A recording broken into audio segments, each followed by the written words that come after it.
Circe and her desire. A group of men had appeared on my island. Upon the shore, they wandered to my door, and I let them in. I offered them food and wine, but I slipped something into their wine that would turn them into something other. They transform into pigs, their true form that is right for a man. I'm tending to my pigs when a man comes to my doorstep. I welcome him into my home. I offer him food and wine, as I did with the previous men, but he did not turn into a pig like the others. Hermes, the giant slayer, that rascal. How dare he interfere? And then it dawns upon me. It's Odysseus, the man Hermes warned me of a millennia ago. He prowls towards me, as if he is a lion hunting his prey. I dart under the table, where I then cower in fear. I previously had bad encounters with men, which is why I turned them into pigs. I was concerned about what this man might do to me.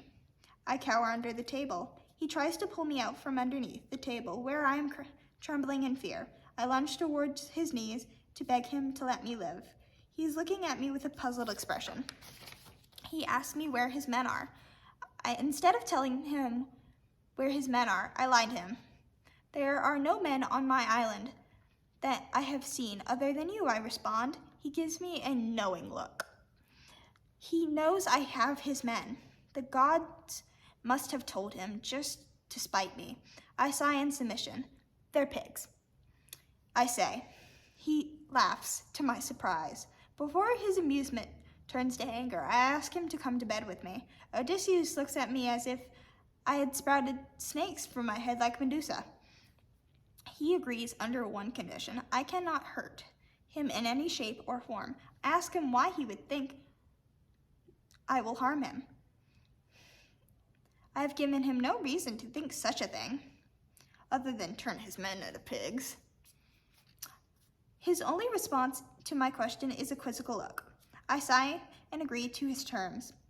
As we lay in bed, I tell him a bit about myself. This man intrigues me. I do not know why. I am Circe, daughter of Helios, the sun god. I was banished to this island because I fell in love with a mortal man and turned him into a god. I was banished to this island just because I have power that was unknown to the other gods. Zeus is so paranoid. I am brought back from my thoughts when I hear him hum in response.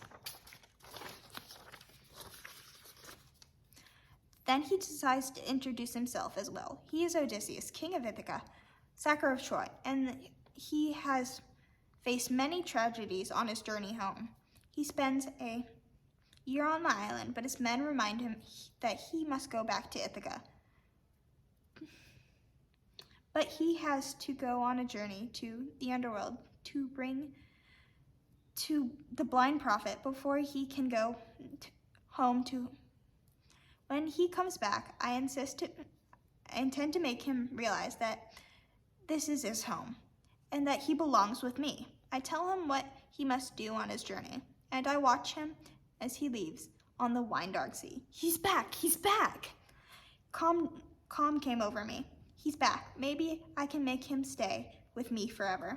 I love him, but I know he must go home to his rocky mountain land.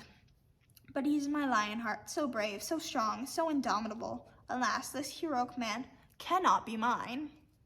He must sail home to Ithaca to save his wife and his son from those virulent suitors. I pull him aside and tell him of what he shall face on his way home. Then he leaves me. I am alone again on my island with no one to converse with. Well, I will not be alone for long. Soon I will get to hold my baby, the last gift from Odysseus.